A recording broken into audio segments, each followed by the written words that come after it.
Yeah, so I don't care who you are, what type of mower you have, you're always going to have a straggler. So it's important to look at the yard maybe from different angles, and the light will catch those strays that for some reason or another the blade missed on the mower. Let me head on this one. You see there's a lot of thin areas, but the main idea is just to keep the leaves churned up. Even though these are smaller leaves, you can see there's some St. Augustine grass right in there, some runners. So allowing the leaves to pile up are just going to discourage that from thickening up. This right here is really not much of anything as far as desirable grass anyway, but it's still a green space if we can keep it that way. So it's better than just bare ground. With the backyard, there's not much really of anything by way of desirable grass, but we still have coverage. So in these areas, I'll breeze over them and keep the leaves churned up. But if we look over here, we've got an area of potential, and that's the way that I see it. These are the areas that I keep my eyes peeled for. And this is centipede grass, and you can see that it's creeping or trying to creep into that area, and it'll do fine in the shade. So that's not a factor. It's really just a matter of keeping the leaves off. What's happened in the past is probably the leaves have piled up and discouraged growth.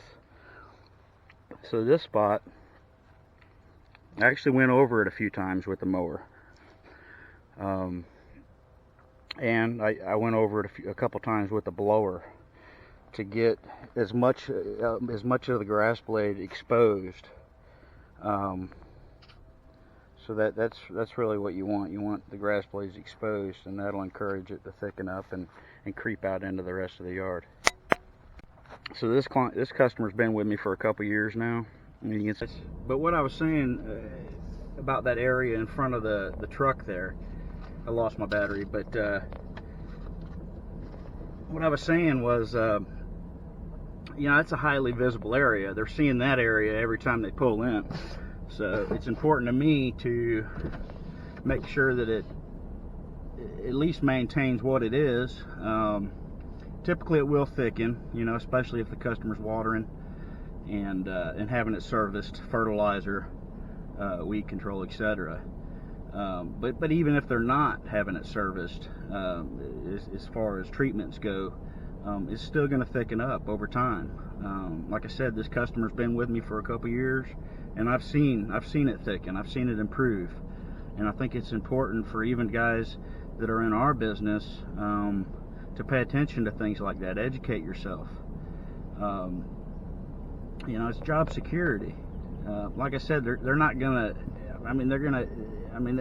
A year from now, if it's in decline, and you're not doing what you can to keep it, at least sustain it, then they may say, hey, look, Chad, we can't keep you on. There's nothing there to mow, So that's the way I see it. I see it as job security and trying to improve the yards that I have, and the lawns, and keeping the grass to thicken up.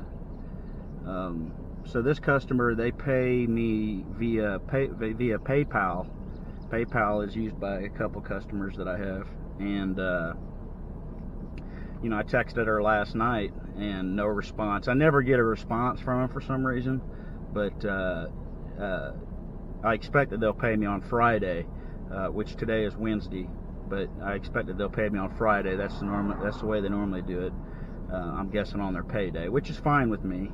I just make myself a note on my calendar, 4 or 5 days from now, and if I haven't received it by then I'll shoot them another text just to remind them, because how everybody, busy lives and so forth, and nobody's probably real eager to pay anybody else as far as the service goes. So I take that into consideration, but I definitely work with customers that will work with me.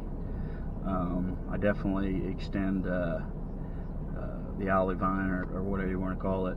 But all right, we are heading on to the next one, the last one. Thanks for watching. So PayPal works just like Venmo. You set up your bank account, you link your bank account to your PayPal account, and then the customer links their bank account to their PayPal account, and and it's just an easy way to transfer monies. So PayPal, Venmo are really my preferred. But I just wanted to throw that out there, that's PayPal. PayPal is a good service. I've been using them since the beginning. I kind of wanted to touch on scheduling a little bit too.